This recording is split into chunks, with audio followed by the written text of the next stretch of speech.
Entonces dice el equilibrio térmico. Dentro de las máquinas térmicas, pues hablábamos de la ley cero, y de la ley cero hablábamos nosotros del calorímetro, y aquí, pues como actividad, pues nos pide realizar un dibujo de un calorímetro. Puedo hacer el dibujo de un calorímetro o puedo hacer el dibujo de una máquina térmica, que es lo que ya vimos en la clase inclusive de ayer.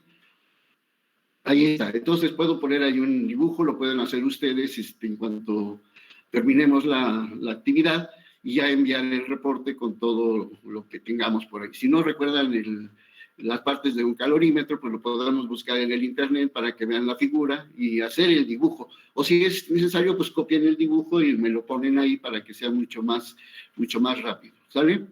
Luego ya de hacer el dibujo del calorímetro, que tiene su vaso externo, su vaso interno, su agitador, su termómetro y todo lo que implique, entonces ya tendríamos nosotros que contestar a la pregunta 2. Enuncia el concepto de equilibrio térmico. Esto ya también ya lo habíamos visto, ya habíamos resuelto problemas de equilibrio inclusive, entonces pues ahí podríamos ustedes ahorita mirar el concepto y qué pondríamos en el caso de esta pregunta. ¿Qué es el equilibrio térmico? Es el estado en el que las temperaturas de dos cuerpos se igualan y anteriormente presentaban diferentes temperaturas. Exacto, el equilibrio térmico hace referencia a cuando dos cuerpos interactúan y tienen temperaturas diferentes. Cuando interactúan, ya sea por medio del agua o por medio de contacto directo, las temperaturas se igualan. Y al final de unos minutos o al final del tiempo van a tener todos los cuerpos que estén en contacto o que estén interactuando, van a tener una misma temperatura. Ok, ya está la respuesta ahí. ¿Qué tipo de sistema representa el calorímetro? De todos los sistemas termodinámicos que vimos, hablamos de los procesos, de los ciclos. ¿Qué le pondríamos ahí para el calorímetro? Un sistema adiabático. Exacto. Un calorímetro se sella, se cierra, se aísla del medio externo y entonces, por lo tanto, se convierte en un sistema adiabático. Ok, la segunda actividad dice ciclos y máquinas térmicas. Y aquí viene, realiza una investigación que incluye los siguientes conceptos. Esto ya lo vimos, así que no debe de haber problema para contestarlo. Dice qué es una máquina térmica, qué es un ciclo termodinámico, el trabajo termodinámico, cómo lo interpretamos, y la eficiencia térmica. Todo eso relacionado con lo que es una máquina térmica. Y después ya vienen los ciclos. Aparte de que me preguntan qué es un ciclo termodinámico, pues ahí me piden ya los ciclos en particular, que es el ciclo diésel, el ciclo de refrigeración, ilustrados con gráficas y todo lo más que podamos de cómo se comporta ese ciclo. O sea, qué partes lo constituyen, qué características, qué procesos y todo lo demás. Entonces, de esa investigación, pues vamos a contestar ahora nuestras preguntas. Menciona cuáles son las diferencias entre el ciclo de Carnot, Otto y el de refrigeración. Ya lo vimos ayer. A ver, ¿qué pondrían ustedes ahí como respuesta? ¿Qué diferencias hay entre Carnot y Otto?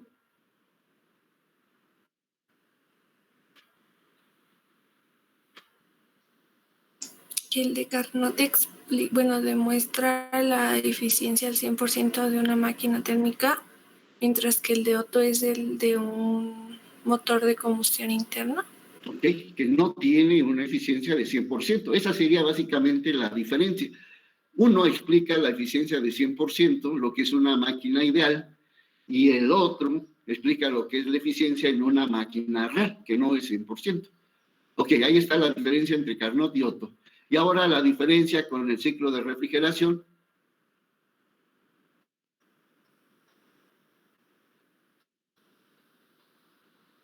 ¿Cuál sería?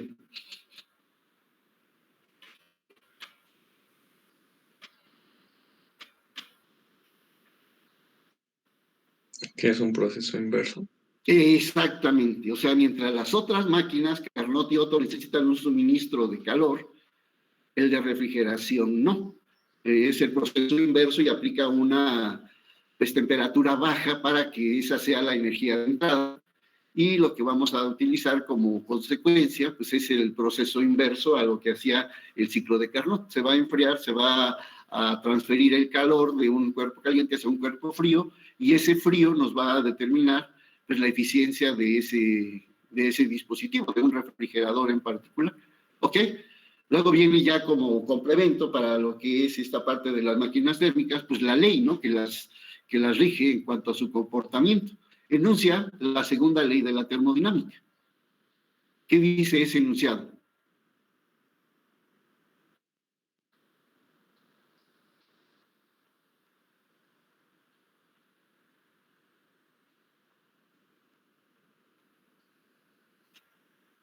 Que una máquina no puede tener eficiencia del 100%. Exacto, ese es todo el chiste de la segunda ley. No hay ninguna máquina. El enunciado dice que es imposible que una máquina térmica real funcione con una eficiencia de 100%. O sea, no la hay. Es imposible. Todas las máquinas van a tener, como una máquina real, pues una eficiencia menor al 100%. Entonces, ese es el enunciado que nos pide aquí la actividad para la segunda ley de la termodinámica. Y luego viene ya alguna actividad como complemento para la parte de ejercicios de aplicación de todo lo que investigamos. Y la primera parte, la pregunta 1, dice: cierta masa gaseosa sufre una transformación al absorber una cantidad de calor Q. Realiza un trabajo W y sufre una variación doble delta U en su energía interna. Señala y explica, o sea, vamos a señalar cuál de las respuestas es la correcta y vamos a explicarlo acá abajo, en las líneas que vienen posteriores a esas 4 o 5 soluciones, cuáles son, y explica entre las que elegimos, cuál de la afirmación es la correcta. Entonces dice la primera, que el trabajo es igual a Q si la transformación fuera isotérmica. ¿Qué hace un proceso isotérmico en cuanto a la primera ley de la termodinámica?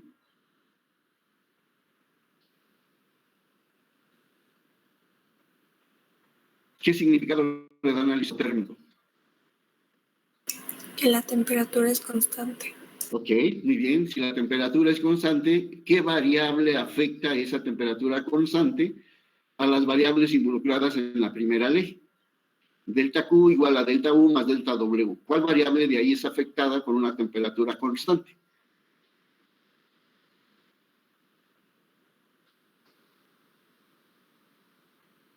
Pues delta U también es constante. Delta U, la temperatura es constante, pero delta U, como tiene una diferencia de temperatura, ¿se acuerdan de todos los deltas? Es una variación del valor, y en este caso la U sería la energía interna, y la energía interna está relacionada con la temperatura. Entonces, delta U quiere decir que esa variación de temperatura debe ser cero, porque la temperatura es constante. Si delta U es temperatura final menos temperatura inicial, pero las dos temperaturas son iguales, 20 menos 20, ¿cuánto me da como resultado el valor de delta U?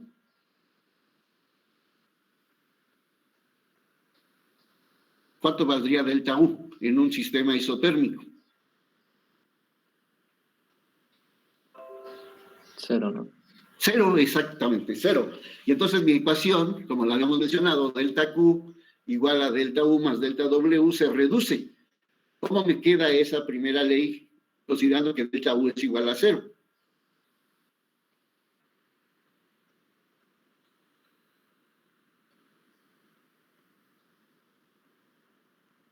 Claro que me dice ahí que delta W o W es igual a Q.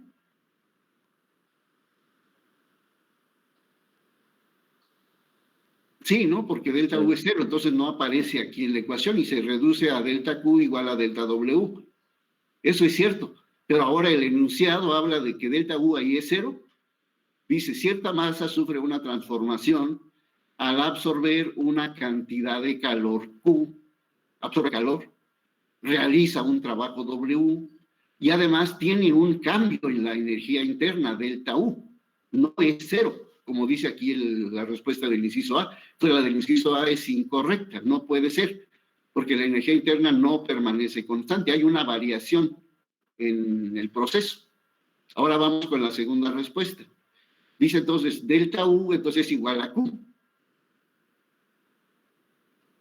Si la transformación fuera isovolumétrica o isocórica, me dicen o me indica que el volumen permanece constante. Y si el volumen permanece constante, cómo afecta ese volumen constante a las tres variables de la primera ley. ¿Cómo afecta a delta Q? ¿Cómo afecta a delta U? ¿Cómo afecta a delta W?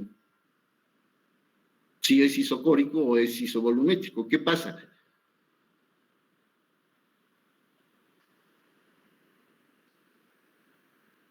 En el proceso no hubo un trabajo de presión. Exactamente. Si el volumen no cambia, es como si yo no tuviera manos. Si tengo que mover algo, pues con el volumen, ¿no? Que el volumen aumente o que disminuya para que yo suba o baje algo de lo que yo quiero mover. Entonces, si no hay cambio de volumen, no hay trabajo. Y si no hay trabajo, entonces mi primera ley me queda exactamente como dice ahí, que delta U pues va a ser igual a la energía suministrada, que es Q.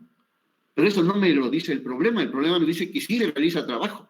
Dice, una masa gaseosa absorbe calor, realiza un trabajo y sufre un cambio en su delta U, en su energía interna. Entonces tampoco el inciso B es cierto, porque sí se realiza trabajo. Ok, entonces vamos con la opción C. La opción C dice, bueno, entonces delta U es igual a 0, si la transformación fuera adiabática.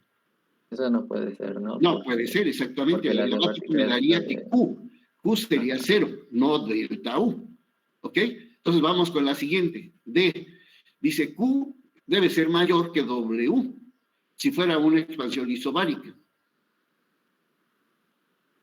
Y luego me queda la última. Dice Q es igual a 0, si la transformación fuera isotérmica. Y eso tampoco es cierto, porque dice que se le suministra un valor de Q. Entonces Q no puede ser 0. Entonces, ¿cuál me queda? El inciso D. El inciso D, y el inciso D cumpliría con el enunciado. Pues sí, porque la ecuación me dice que Q debe ser igual a delta U más delta W. Entonces la Q aquí me dice que debe ser mayor que W. Pues sí, porque si se cambia la energía interna, parte del valor de Q se va a utilizar en el cambio en la delta U. Y lo que es sobre, pues va a convertirse en trabajo. Entonces Q va a ser mayor que el trabajo. Y sería una transformación isobárica. ¿Sí se entiende? Perfecto. Bueno, ya le explican ustedes ahí en las líneas. Yo puse un paréntesis arriba para poner la respuesta correcta, pero si el cuestionario no la trae, pues nada más subrayan la respuesta correcta y explican por qué eligieron esa en las líneas que vienen en la parte siguiente a esas 5 opciones de respuesta. ¿Vale? Luego viene, dice, en el vaso interno de un calorímetro de 50 gramos, ya hablamos de calorímetro, ya lo conocemos, ya sabemos cómo funciona, dice, tiene un calor específico de 0.22 calorías sobre gramo grado centígrado. En ese calorímetro, en ese vaso, se ponen 100 gramos de alcohol.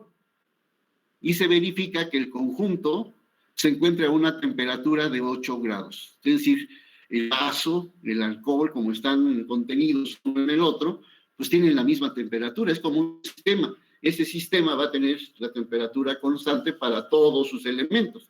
Si ahí pusiera el agitador y pusiera a lo mejor otros cuerpos, pues también todos tendrían la misma temperatura de 8. Dice ahora, en el calorímetro se introduce un bloque de cobre de una masa igual a 200 gramos y una temperatura de 100 grados centígrados. El cuerpo caliente, el que va a suministrar el calor, que se va a transferir a los otros cuerpos dentro del calorímetro. La temperatura final de la mezcla, la temperatura de equilibrio, sería de 28 grados centígrados. Considerando el calor específico del cobre de 0.092 calorías sobre gramo grado centígrado, determina el calor específico del alcohol. Entonces ahí tengo que determinar una ecuación que me permita determinar este calor específico, porque la ecuación que habíamos visto en clase era para determinar el calor específico del metal, o sea, del cobre, pero aquí ya me lo dan como dato. Entonces voy a plantear mi ecuación para que esa posibilidad de despejar el calor específico, pues yo la pueda tener en este caso y determinar el calor que me pide. Entonces la ecuación de calor específico, en este caso me daría el producto, ¿sí?, de masa por calor específico por delta T para el alcohol. Pero bueno, antes de despejarlo, ¿Qué hicimos aquí? Es que lo pusimos directo, no pusimos la igualdad. Déjenme ponerla aquí. Insertar ecuación. Entonces, aquí el calor cedido por un cuerpo es igual al calor ganado por el otro o por los otros cuerpos. Aquí déjenme ponerle esto. Entonces aquí sería calor cedido igual a calor ganado. Y ahí uno de estos calores es negativo. ¿Cuál sería el negativo? ¿El calor cedido o el calor ganado?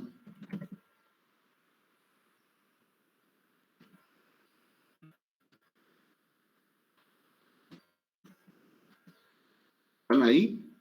¿Sí me escuchan? Sí, profe. Ok, ¿cuál es el negativo de los dos? ¿El cedido o el ganado? ¿Cuál? El cedido. Eso, muy bien.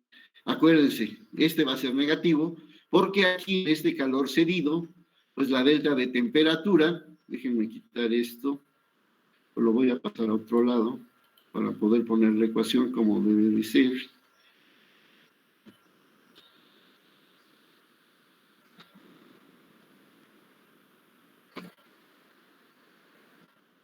A ver, ahí sí me queda. Ahí está, calor cedido igual a calor ganado, y entonces aquí, en esta parte de arriba, pues vamos a ponerle sus valores. Los voy a ir copiando de la parte de abajo, porque ya lo hicimos directo con sus compañeros. A ver, ahí ya teníamos nosotros el calor del metal, lo voy a poner primero, aquí arriba. Este sería negativo, esto sería igual.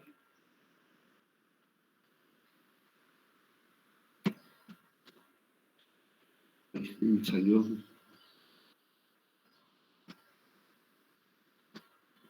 Ahí estaría, sería igual a la suma de los otros calores, que son los cuerpos que ganan calor, que sería el alcohol. Vamos a poner en primer lugar, copiar, y sería más el calor que gana el vaso, el calorímetro.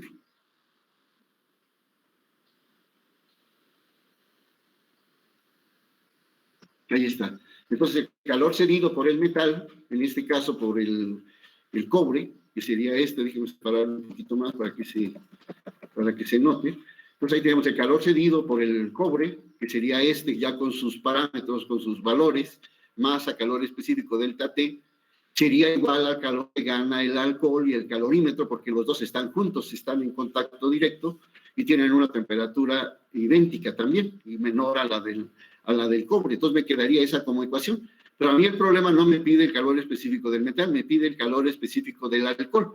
Entonces este calor específico del alcohol lo dejo solito, aquí lo puse del lado izquierdo, pero puede quedarse del lado derecho, y este calor negativo, que es el del metal, cuando yo haga la delta T, que es temperatura final menos temperatura inicial, ahí la temperatura final sería de 28 grados, como dice el problema, y la temperatura inicial del cobre sería de 100, entonces me quedaría 28 menos 100, y me daría un valor negativo, y con el negativo que tiene la ecuación, pues me daría un resultado positivo. Entonces lo voy a poner como positivo, y voy a hacer la delta T ya del valor mayor menos el valor menor. Entonces me queda masa, calor específico delta T del metal, y ahora lo que voy a despejar para dejar solito al alcohol, pues sería el calor específico por la masa, por la delta T del calorímetro.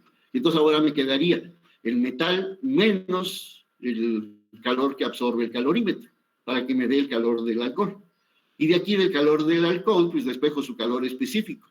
Entonces me queda estos dos de aquí, que sería déjenme cambiarle aquí los estos y el signo, porque no lo hicimos así.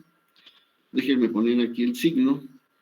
Entonces aquí sería menos, y sería el del metal, aquí lo voy a cambiar en esta parte, metal o el cobre, como lo quieran poner, y del otro lado sería el calorímetro.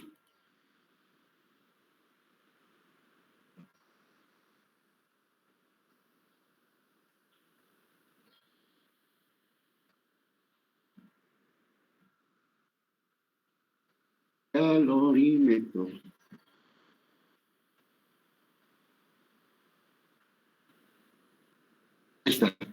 así me quedaría el despeje. Ya teniendo la primera parte del despeje, pues despejo calor específico, sería la parte del calor que cede el metal, menos la parte de calor que absorbe el calorímetro, sobre el calor específico despejado, pues me daría la masa, la delta T, ahora del alcohol.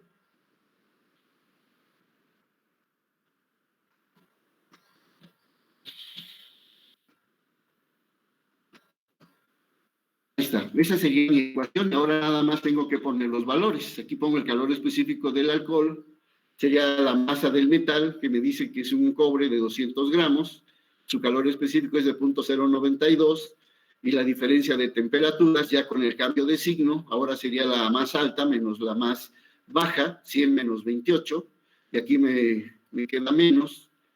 Ahora sería el valor del calor que tiene el calorímetro. El calorímetro dice que tiene 50 gramos de masa, un calor específico de 22 calorías sobre grado centígrado.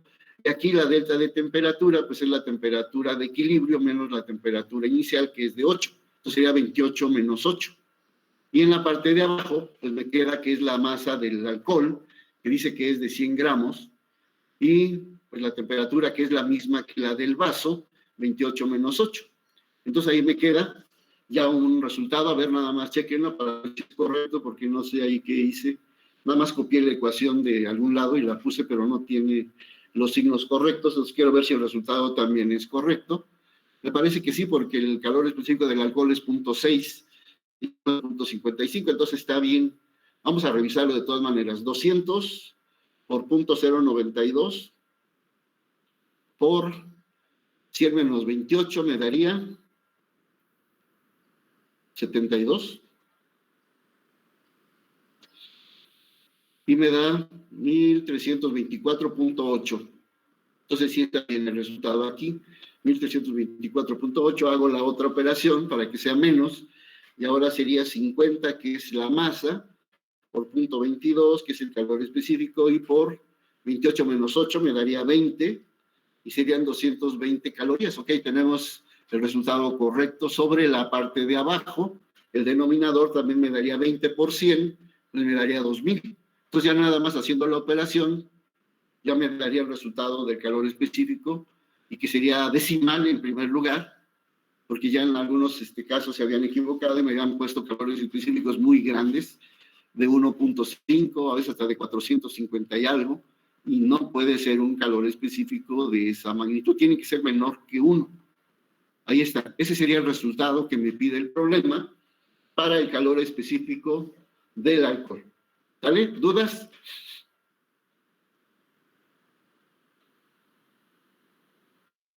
No, profesor. Ok, entonces pasamos al problema. Aquí se cambió el número, pero aquí sería el problema 3. Déjenme corregirlo. 3. Y ahí está ahora. Dice, una masa de 200 kilogramos de agua cae de lo alto de una catarata, cuya altura es de 210 metros. Inciso A. ¿Cuál es la energía potencial de esta masa de agua en lo alto de la cascada? Entonces, para calcular la energía potencial, hay que acordarnos de las energías que vimos en Física 1, donde hablamos de la energía potencial, la energía cinética, el trabajo mecánico, y desgraciadamente todas esas energías deben de ser iguales. Entonces, para que yo las vaya comparando y el resultado de una debe de ser igual a la otra o muy cercana, pues ya nada más ahí afectarían los valores decimales. Si no tomamos todos los decimales que aparecen en el resultado, pues nada más nos daría una proximidad al otro valor. Entonces, la energía potencial, energía de posición, cuerpos que están a una cierta altura, pues van a tener una energía que va a ser obtenida de su masa por la gravedad y por la altura donde se encuentran los cuerpos. Entonces, aquí me dicen que la masa del agua es de 200 kilogramos, por la gravedad de 981 metros sobre segundo cuadrado, y por el valor de H, que es de 210 metros, me da una energía potencial de 412.020 joules. Ese sería mi valor de energía potencial. Entonces ya está, mi inciso A. Ahora viene el inciso B. Dice, despreciando la fricción del aire, cuando cae el agua, dice, ¿cuál será la energía cinética del agua al llegar al suelo? Entonces, la energía cinética, pues se calcula con un medio de la masa por la velocidad del cuerpo al cuadrado. La energía potencial era energía de posición de cuerpos inmóviles a una cierta altura, y la energía cinética no, es cuando el cuerpo está cayendo, está subiendo, pues va a tener una velocidad y una energía cinética. Pero aquí pues no me da el problema la velocidad. Y como me habla de una caída, entonces hablo del problema enfocándolo hacia el tema de caída libre. Y la caída libre, según recuerdo, pues lo vimos en Física 1, tiene una ecuación que es velocidad final igual a la raíz de 2G por H. Esa sería la ecuación característica de caída libre. Y entonces la velocidad inicial en la caída libre es 0, entonces la velocidad final pues debe tener un valor muy alto comparado con la velocidad inicial. Entonces ahí pongo los valores, 2 por 981, por la altura, otra vez sigue siendo la de 210 metros, ya no le puse unidades, pero ustedes ahí se las ponen para que no quede así como sin unidades. Déjenme ponérsela yo también para que metros sobre segundo al cuadrado.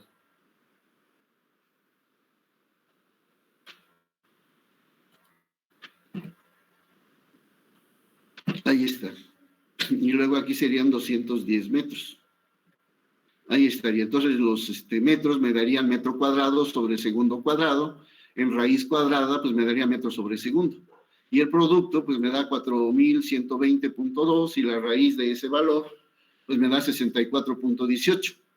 Esa sería entonces mi velocidad que ahora voy a incluir en la ecuación de energía cinética. Me dice un medio de la masa, pues la masa sigue siendo 200 kilogramos, y ahora la velocidad de 64.18 tiene que estar elevada al cuadrado.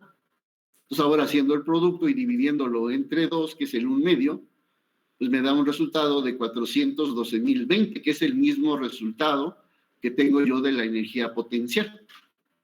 Entonces las dos energías son iguales, una arriba, cuando el cuerpo está inmóvil y colocado a una altura h, y el otro cuando el cuerpo cae al piso y regresa a su punto de partida. Si se elevó, después volvió a regresar al punto y sus energías deben de ser iguales.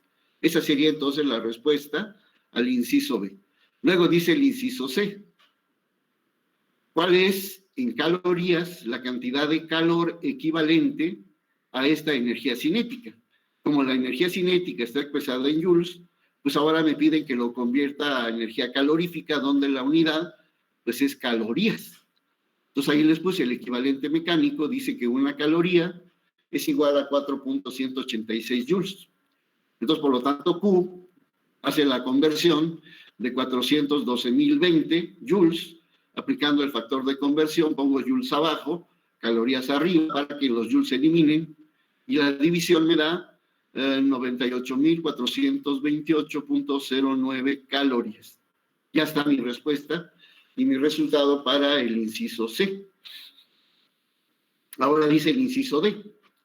Cuando el agua choca con el suelo, su energía cinética se transforma casi totalmente en energía interna, produciendo un aumento de temperatura. Suponiendo entonces que toda la energía cinética se convierte o se utiliza para calentar el agua, ¿cuánto elevaría su temperatura el agua cuando llega al piso?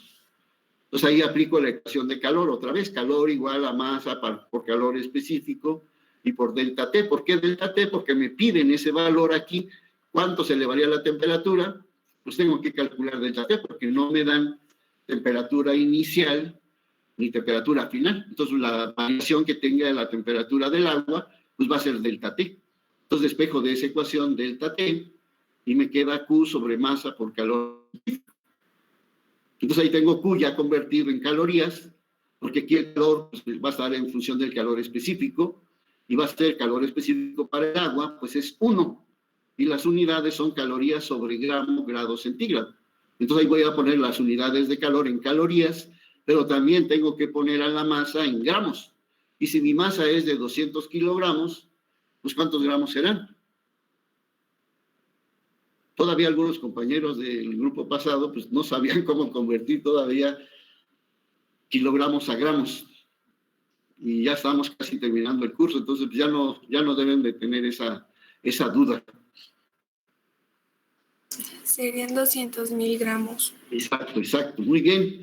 Cada kilogramo tiene 1000 gramos. Si tengo 200 kilogramos, pues serían 200.000 gramos. Así nada más, inclusive de manera mental lo puedo convertir. Entonces ahora como multiplico 200.000 por 1, pues no se modifica. Entonces divido los 98.428.09 calorías entre los 200.000 gramos y me queda una delta T de 0.0492, o puedo poner 0.049 o puedo poner 0.04 grados centígrados. Sí, ya es casi 0.05, pero cualquiera de los resultados para mí sería correcto, ¿ok?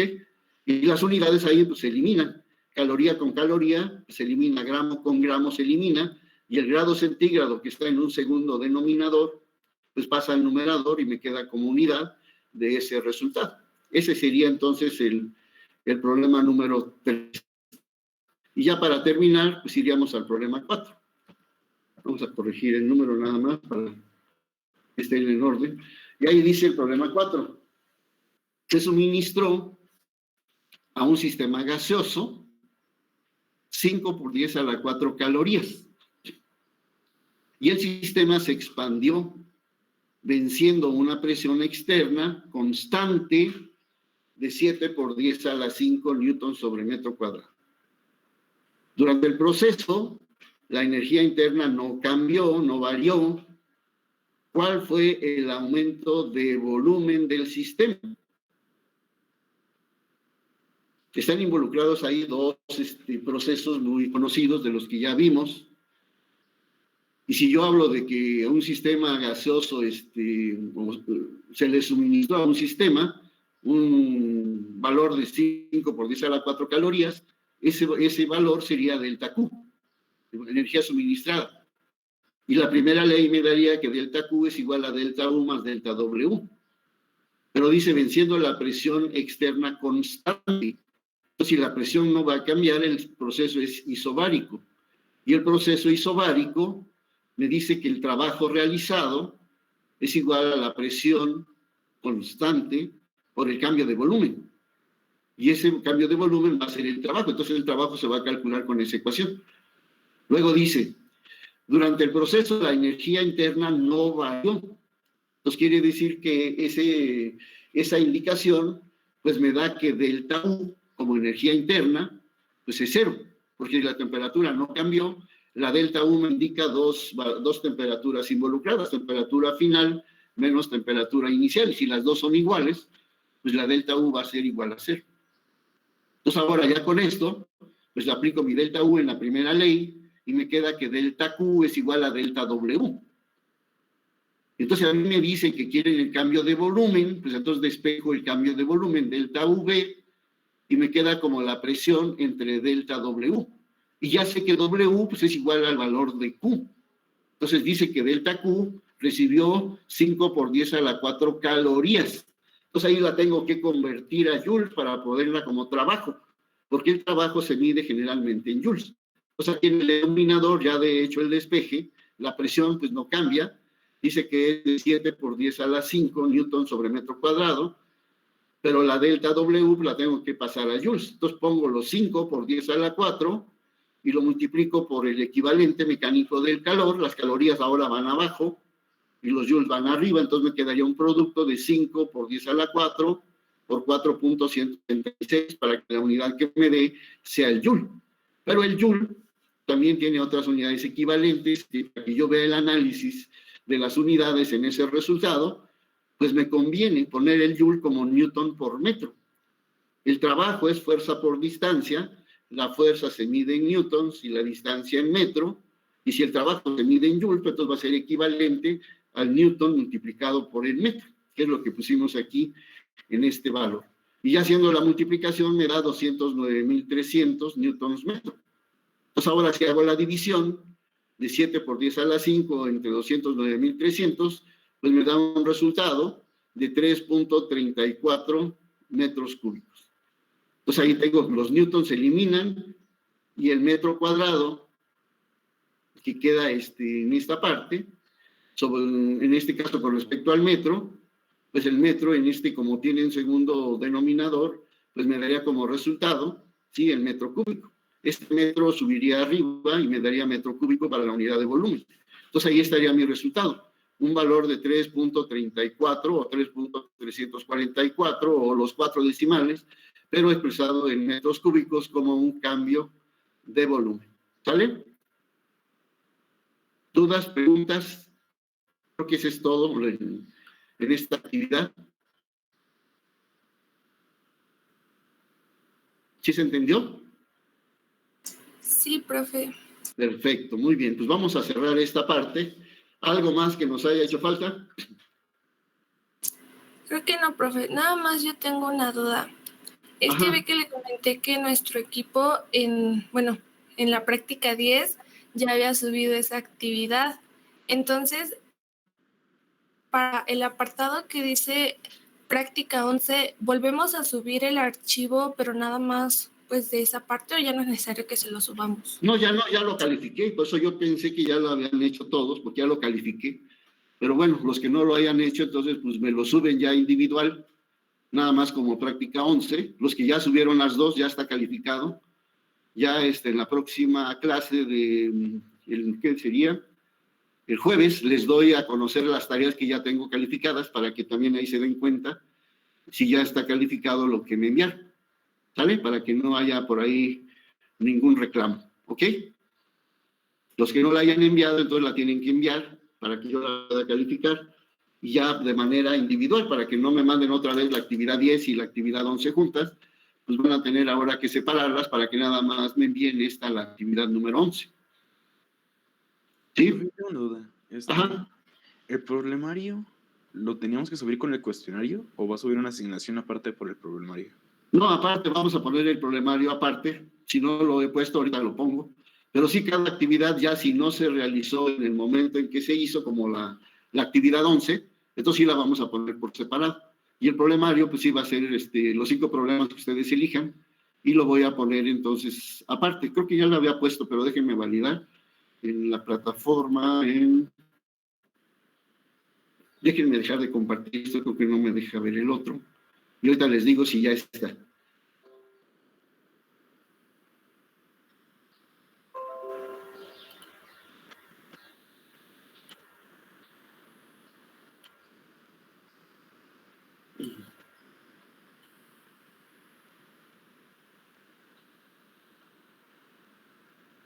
Vamos a ver, trabajo en clase.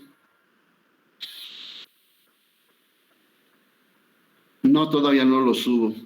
Ahorita se los pongo para que ya podamos entregarlos. Los problemas fueron de ayer, entonces los problemas los vamos a entregar el próximo miércoles y esta actividad 11 el próximo jueves. Vamos para los que falten, ¿ok?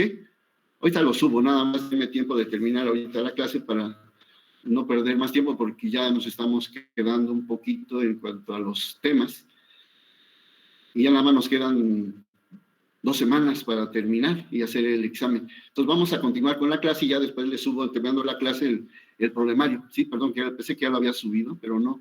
Están las puras prácticas, la práctica 9, la 10, la 11, el cuestionario, y no hay nada más.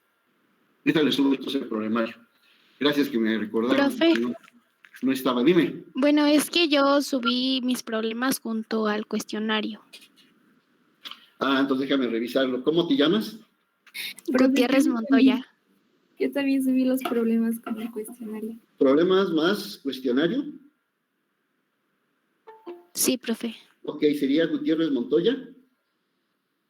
Martínez García también, profe. Martínez Y García. Alejandro Ojeda. ¿Perdón? Y Alejandro Ojeda también, profe. Alejandra. Yo también. De todas maneras lo voy a volver a revisar. Entonces, Yo también los subí. Yo también lo subí así, junto. Soy Isla Ok, Santillán. yo lo reviso entonces otra vez todo para ver quiénes ya tienen sus problemas entregados. Y les comento en la próxima clase, mejor ya no esperarnos hasta el jueves, sino el miércoles. Les presento lo que ya tengo calificado y ahí aclaramos. ¿Sale? A ver quiénes ya lo entregaron y quiénes faltan.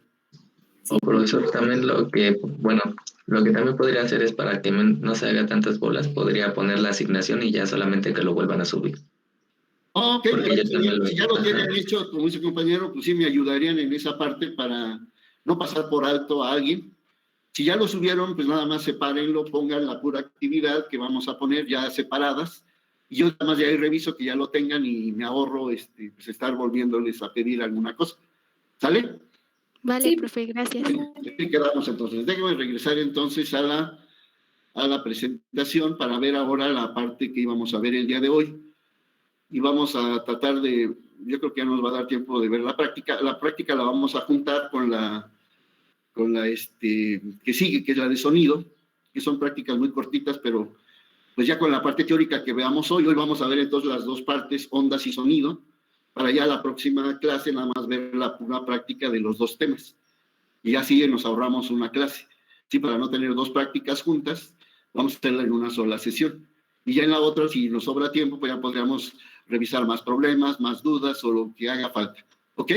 Entonces las voy a compartir ahorita en la parte del tema, las diapositivas, y vamos a tratar de cubrir entonces los dos conceptos, tanto las ondas como el sonido.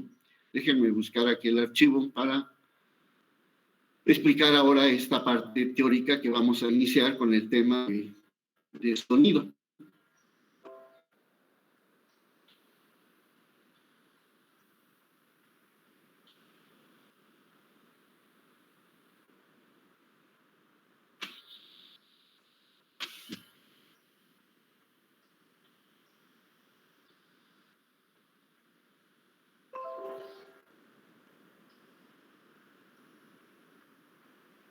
Sale, ahí está, ¿se ve? Sí, profe. Sí. Ok. Sí, profe. Bueno, este sería entonces, como les decía, nuestro último tema del curso. Tendríamos que haber llegado a más temas, pero pues no nos va a ser posible. Pero esos temas que nos falten, lo vamos a retomar en Física 3 para que también no se queden sin ver esa parte, porque para electricidad, que es el tema de Física 3, el más importante, porque viene electricidad, electromagnetismo, viene inducción electromagnética, viene ondas electromagnéticas y viene óptica. Necesitaríamos ver esta parte del inicio de electricidad para poder entender algunas cosas, algunos conceptos de lo que se maneja en Física 3. Entonces, no se preocupen, lo vamos a retomar, aunque no lo veamos ahora en Física 2. Tenemos que haber llegado hasta capacitores, y es un tema muy amplio, nada más capacitores. Entonces, lo vamos a dejar para Física 3. Entonces, en esta parte, vamos a hablar de lo que son las ondas mecánicas y también las ondas sonoras, lo que se conoce como sonido. Entonces, las ondas, como pues, tema importante en los dos subtemas, pues nos hablaría de lo que es una onda y cómo se clasifican a esas ondas.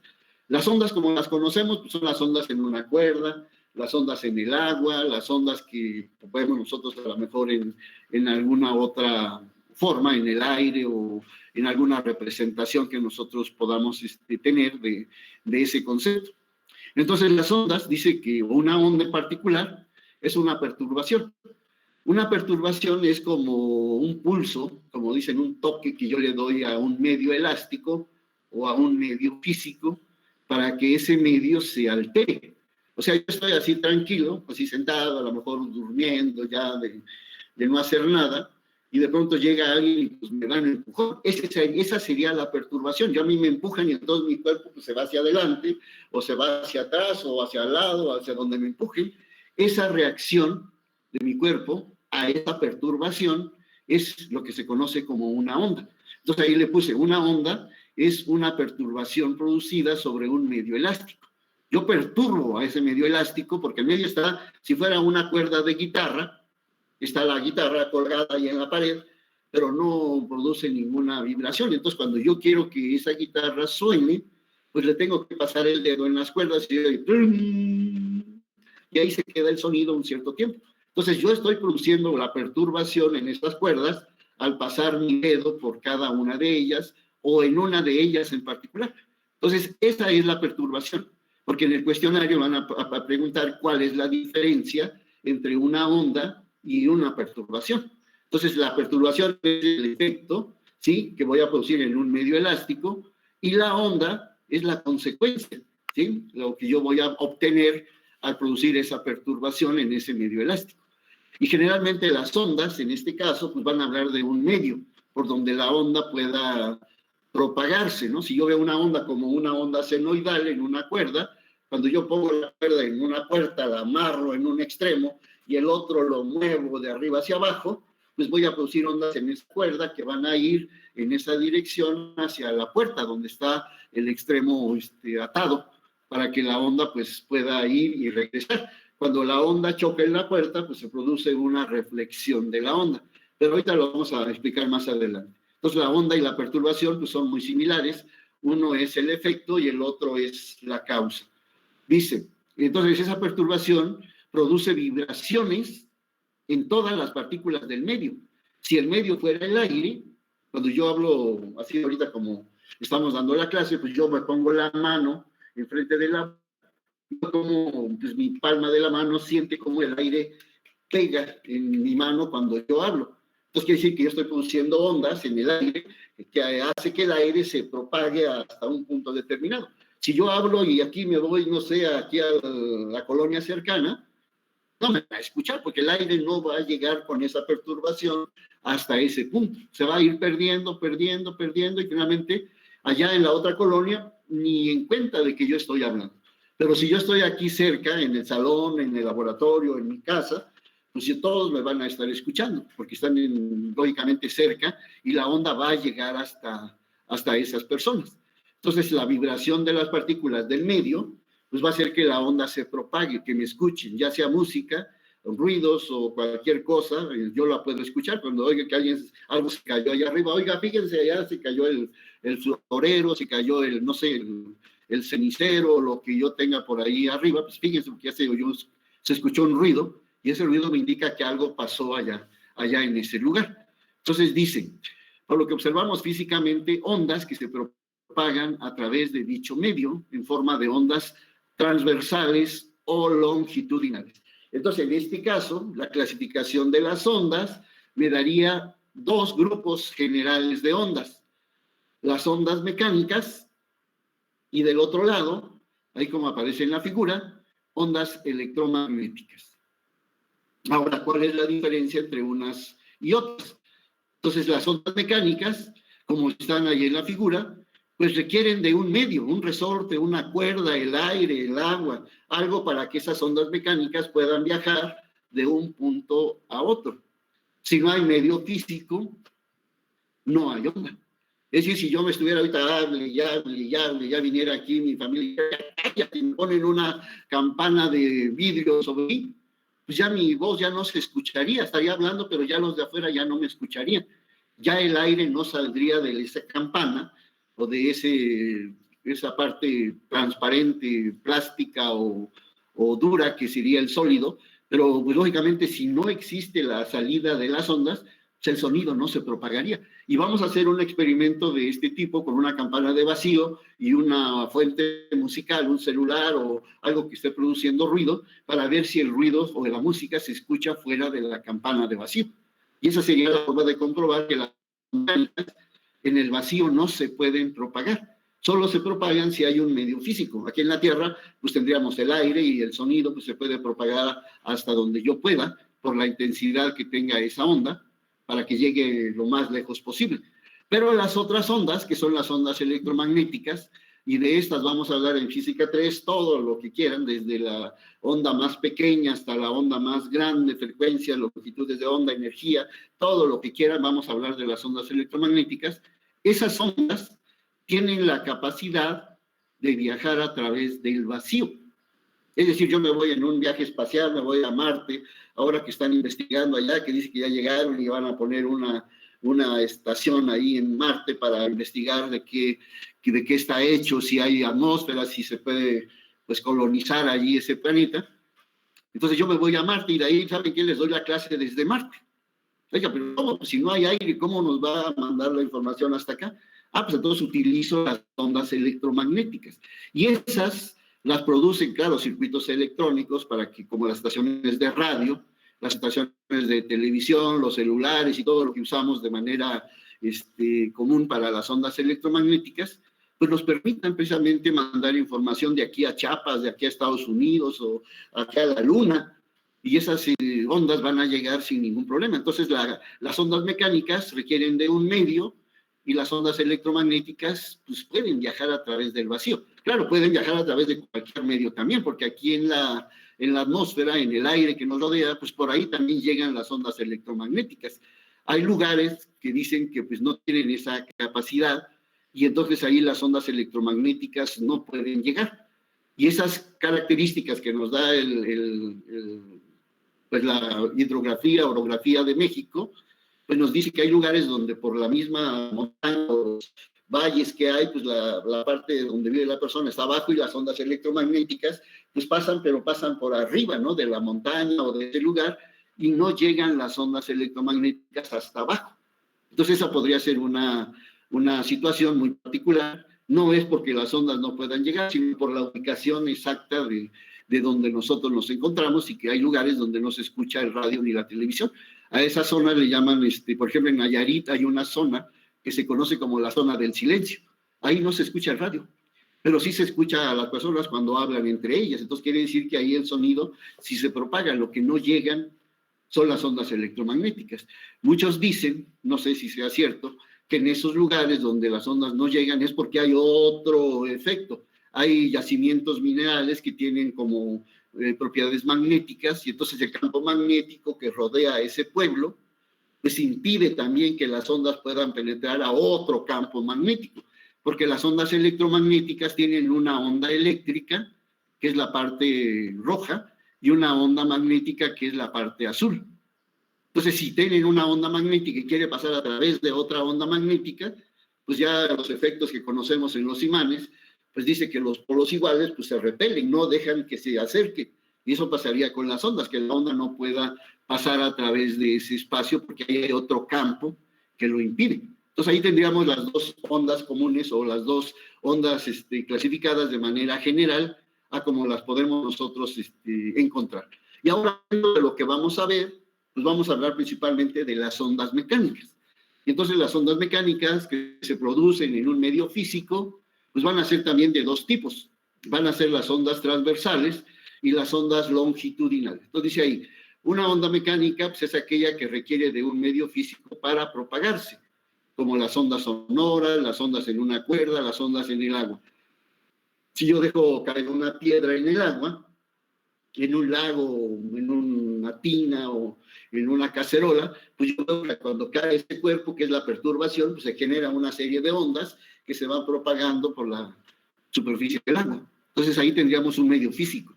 Y las ondas que vamos a producir en esos medios físicos pueden ser transversales y longitudinales. Nada más dos tipos. Entonces, las ondas transversales son las que aparecen aquí como en una cuerda, y esas ondas, si está la cuerda horizontal, yo voy a hacer que la cuerda oscile hacia arriba y hacia abajo en un extremo, y al hacer esa oscilación, voy a producir crestas en la parte de arriba, cuando yo mueva la cuerda hacia arriba. Aquí está la cresta, que es la curva hacia arriba de la onda, y cuando yo baje la cuerda, voy a producir un valle.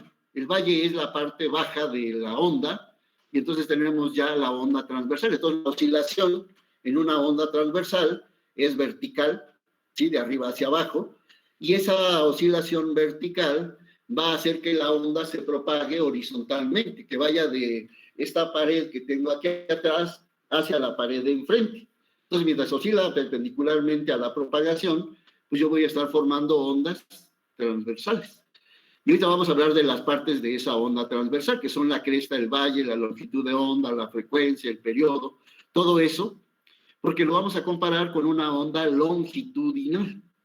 Y la onda longitudinal, como en el caso de un resorte, si yo estiro el resorte, lo pongo en una silla y lo estiro y lo suelto, entonces la onda ahora va a oscilar también horizontalmente, a como también horizontalmente se está propagando la onda. Entonces la onda se propaga horizontalmente y oscila también horizontalmente. Entonces cuando esas dos direcciones son paralelas, yo voy a tener una onda longitudinal. Y generalmente en las preguntas que vamos a hacer, yo creo, del examen, ahí vamos a preguntar esa diferencia. ¿Cuál es la característica de oscilación en una onda longitudinal y cuál es la característica de oscilación en una onda transversal con respecto a la dirección en la que se propaga cada una de esas ondas? Ahí está una figura, déjenme ver si está animada, no me acuerdo si puse animaciones aquí. No, en esta no, pero bueno, ahorita las voy a ir pasando así de manera, para que, ahí sí, ahí está la animación. Entonces ahí está la onda transversal. Fíjense bien, esta parte de aquí oscila nada más de arriba hacia abajo. Y entonces se dice que una onda, por este comportamiento que tiene, hay unos puntitos rojos que si yo lo muevo hacia arriba, también siguen una línea vertical. Este puntito de acá, este otro que está más adelante, este otro que está más adelante, todos los puntitos nada más oscilan de arriba hacia abajo. No pueden moverse horizontalmente, está prohibido que se muevan de esa manera. Entonces, eso me da una característica muy importante de las ondas. Las ondas únicamente pueden propagar energía, la energía que yo les doy aquí en esta parte móvil, yo estoy dándoles energía al moverlas de arriba hacia abajo, y esa energía es la que se propaga a través de las partículas del medio en una cierta dirección. Y esa distancia que hay entre una cresta y otra, así como va cambiando la cresta, se va moviendo la rayita que muestra la longitud de onda. La longitud de onda es la distancia en metros que tiene una sola onda. O sea, desde que inicia, desde el punto cero, hasta que regresa, después de hacer la cresta y el valle, regresa al punto cero. Aquí como se ve en la figura de acá, aquí tengo el punto cero, empieza la cresta, el valle y regreso al punto cero. Esa distancia entre los dos puntitos que están en la línea horizontal también es una longitud de onda. O si tomo dos valles, pues también la distancia entre dos valles va a ser la longitud de esa onda. Entonces pueden ser los puntos que se van repitiendo en un movimiento periódico, como decía Física 1, un movimiento periódico pues son pues ciclos que se van repitiendo. Si yo le doy vuelta a una piedra, doy una vuelta, 2 vueltas, 3 vueltas, 4 vueltas, 5 vueltas, el movimiento se está repitiendo y el cuerpo está pasando por cada uno de los puntos que recorrió en la primera vuelta. Entonces, esos son movimientos periódicos. Y en este movimiento periódico, pues dos puntos idénticos de esa onda o de ese medio, pues me van a dar siempre una longitud de onda. Entonces ahí está la onda transversal como pues característica, ¿no? De cómo están oscilando las partículas del medio y cómo se propaga esa onda dentro de ese medio. Si oscila verticalmente y se propaga horizontalmente, pues ahí los dos sentidos son perpendiculares. Y esa sería la animación en este otro lado. Entonces, en la parte de las ondas longitudinales, ahí al contrario, ya no se forman crestas y valles. Ahí, por ejemplo, este aparatito que se ve ahí como una U, es un diapasón, lo vamos a usar en sonido. Y cada vez que yo golpee ese diapasón es como una U de metal que tiene un mango donde yo lo puedo sujetar, y si a esa U yo le pego con un mazo, con un martillo, con algo, le pego, ¡pum!, empieza a formar sonidos, empieza a formar ondas, y esas ondas pues son las perturbaciones, las oscilaciones que esa vibración, esa energía produce sobre las partículas del medio que la rodea. Este tipo de ondas generalmente se asocia con el sonido, y el sonido pues se propaga a través del aire. Entonces, esta onda que se propaga por el aire hace que partículas del aire se junten y luego se separen para que se vayan propagando. Primero se comprimen, luego se separan, luego se comprimen, luego se separan. Y esa parte más oscura que se ve aquí en la onda, pues se va propagando del diapasón hacia el otro extremo de la figura. Esa sería una onda longitudinal. La parte que está más oscura, que están las partículas más comprimidas, se llama compresión. En lugar de llamarse cresta o valle, se llama compresión. Y la parte blanca, que está más separada, fíjense, aquí está como más juntitos los puntos, y luego se separan y luego se juntan. Esa separación donde los puntos están más alejados unos de los otros, se llama rarefacción. Entonces tengo compresión y rarefacción. Compresión, rarefacción, compresión, rarefacción. Y esa sería la cresta y el valle para una onda transversal. Y aquí se ve como cuadritos, ¿ok? Aquí están la parte más comprimida, la parte más separada, o si lo veo yo en una especie como de agua con semillitas de esas semillas pequeñitas de, pues no sé, de alpiste o de nabo o algo así, que son muy chiquititas, yo puedo formar también una onda longitudinal. Ahí se ve cómo las semillas se juntan, forman como líneas verticales en la figura de abajo, y luego esas líneas verticales se separan una de las otras y se van moviendo hacia la derecha. Esa sería la característica de una onda longitudinal. y esa onda longitudinal generalmente se asocia con la onda sonora. El sonido va a ser una onda longitudinal que se puede propagar a través del aire, a través del agua o a través de un sólido, cuando produzca que esas partículas se compriman o se junten y luego se separen, como en el caso de un resorte. Si yo pongo un resorte así estirado y lo comprimo de un lado, cuando yo lo junto y lo vuelvo a estirar, ese pulso se va propagando a través del resorte, juntando las espiras del resorte para que vayan propagándose de un extremo al otro. Esa sería entonces la onda longitudinal. Y la onda electromagnética, esa no se movió, pero bueno, ahí estaría la forma de una onda electromagnética que ya habíamos visto. Y esta onda, pues que se propaga en el vacío generalmente, pues tiene esta forma. Ahí la parte eléctrica es la parte roja, que está hacia arriba aquí el sistema de coordenadas que se puso en esta figura, pues me indica la dirección de propagación de la onda, que es la dirección horizontal, o la que está en color negro. La oscilación del campo eléctrico en esa onda es hacia arriba, entonces la onda en color rojo está oscilando en una pared así, vertical, pero en la parte del piso de la casa, en una oscilación horizontal, ahí tengo a la onda magnética, la onda que está en color azul. Entonces tengo una onda que oscila verticalmente y otra onda que oscila horizontalmente. Por ahí tenía una animación, no sé por qué no la puse aquí, que muestra precisamente ese comportamiento de la onda electromagnética. En la otra sesión se las muestro en la parte teórica para que veamos esa movilidad que tiene la onda electromagnética, porque mucho de lo que vamos a ver en física 3 depende de esa figura.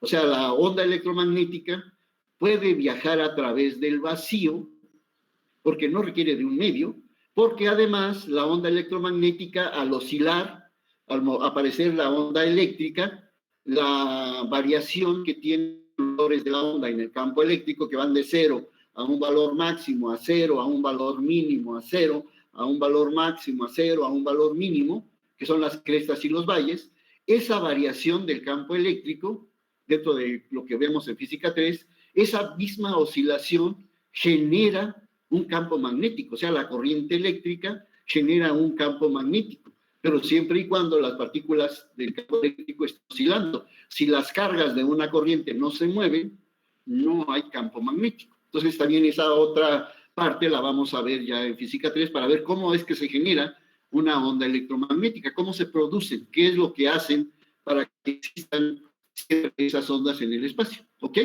Y ahora ya dentro de la parte matemática, dentro de las ecuaciones que vamos a ver, hablamos precisamente de la ecuación de la velocidad de una onda mecánica. La ecuación general para cualquier onda, sea onda mecánica o sea onda electromagnética, la velocidad de propagación se puede calcular. Y la velocidad, en este caso como la letra V que aparece ahí en la ecuación, se va a obtener como el producto de la longitud de onda por la frecuencia. La longitud de onda, como ya la habíamos visto, es la distancia que hay entre dos puntos idénticos de una onda. Si la mido a partir del origen, del punto cero, pues voy a hacer la cresta, el valle y regreso al punto cero. Formo otra onda, cresta, valle y regreso al punto cero. Entonces, dos puntos iguales me van a dar la longitud de esa onda. O puede ser entre dos crestas o puede ser entre dos valles. Esa sería la letra lambda que aparece ahí en la ecuación y que representa la longitud de onda expresada en metros. Y la otra me habla de la frecuencia. La F minúscula que aparece ahí dice que es la frecuencia de esa onda y me habla del número de ondas que yo produzco en ese medio en un segundo. Vamos a suponer que yo tengo dos líneas verticales que me dan un segundo. Si yo muevo una cuerda y nada más puedo producir una onda en ese segundo, entonces mi frecuencia sería de una onda por segundo. Y esa onda por segundo también tienen otra unidad que se conocen como hertz. Ahí no lo puse, pero lo voy a incluir ya ahorita cerrando la diapositiva. El ciclo por segundo me da la unidad de frecuencia que es el hertz. Entonces el hertz es la unidad que siempre vamos a encontrar para medir ese valor de frecuencia. Entonces ahora el producto de la longitud de onda por la frecuencia, pues me va a dar la velocidad de esa onda. Y va a ser para una onda mecánica, para una onda transversal, para una onda longitudinal, o inclusive para una onda electromagnética. La otra ecuación que viene ahí adelante, pues me dice que el periodo, fíjense bien aquí lo que es el periodo es el tiempo en segundos que tarda en formarse una sola onda. Otra vez el ejemplo, si yo tengo una onda entre dos barras verticales, como si fuera el juego de fútbol americano, cuando anotan el gol de campo, tiene que pasar la pelota por esas dos barras paralelas. Si en esas dos barras paralelas yo dibujo una onda, entonces ahí tendría una longitud de onda de 1 y un periodo de 1, porque el periodo es el tiempo que tarda en formarse la onda. Entonces mi periodo y mi frecuencia serían iguales. Frecuencia de un ciclo, de un hertz, y periodo de un segundo. Pero ahora si yo formo dos ondas en ese segundo, mi frecuencia ahora es de 2. 2 ondas en un segundo. Pero ahora mi periodo, el tiempo que se tardó en formar una onda, se recorta a la mitad. Entonces ahora ya no es un segundo, ahora es un medio de segundo. Entonces si pongo 3 ondas, ahora mi frecuencia es 3, pero mi periodo se hace más chiquito, es 1/3. Y si pongo 10 ondas en un segundo, pues ahora mi periodo se hace casi tan chiquito que es 1/10 de segundo. Y de esa manera, pues yo observo que el comportamiento del periodo con respecto a cómo cambia la frecuencia, pues es inverso a su valor. Entonces, si el inverso de la frecuencia es el periodo, entonces pues yo puedo dividir aquí frecuencia, que sería 1 sobre t, 1 por lambda, pues me da lambda, y me daría sobre t, que es el periodo medido en segundos. Esas son las ecuaciones más generales que podríamos tener para un movimiento ondulatorio. Y ahí en la figurita yo puedo contar 1, 2, 3, 4, 5, 6, 7, 8, 9, 10. Pasaron como 5 segundos y tengo 10 ondas. ¿Sí? ¿Cuál sería mi frecuencia?